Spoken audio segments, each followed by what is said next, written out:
Hello. A surprise video we have today, since I didn't plan to make it, but I just needed to talk about chapter 41 of Rebuilt World, and it may be my favorite chapter so far. So, let's get into it, and please excuse my voice, because I'm very sick. The previous chapter ended with this girl stealing Akira's money, and Akira going full bloodhound mode, then meeting up with these people. Then he says my favorite line in this chapter: 7 versus 1. No talking, no hesitation, barely even an acknowledgement. He was against 6 armed and powerful fighters, but he didn't care. Not even Alpha could get through to him. Akira was only seeing red, and anyone in his way was his enemy. Now at this point, Shiori, who has experienced firsthand just how crazy Akira is, had her sirens go off.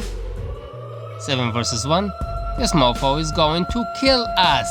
So she quickly was like, nah fam, we good, we're not with them. Even though Joe-sama was like, I'm not about to gamble my life for some random bitch, bye! And they leave. Alpha again tries to tell Akira that he should 4 versus 1. Now tensions are rising, and the readers are chanting, fight, fight, fight! Then Yumina steps up.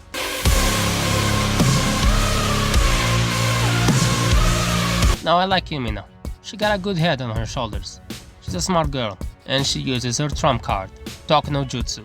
And that happens to be Akira's weakness, because Akira isn't very smart, when it comes to arguments at least. He's street smart, has very good instincts and reflexes, but those are all focused for survival. We've seen it time and time again that Akira's survival instincts are good.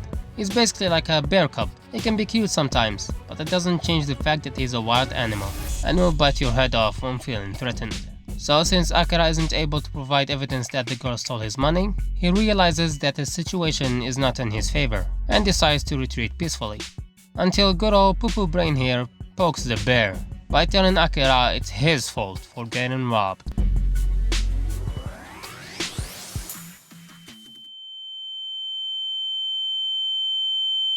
This triggers Akira's trauma of when he was weak and helpless, when he was taken advantage of, again and again, and told it was his fault. His fault for being weak. His fault for being gullible. The whole reason Akira became strong was to not let that happen ever again, and he will not let it happen again. Then BAM! Good old Yumi slugs Katsuya right on the harem maker, and tells him of course it's not his fault.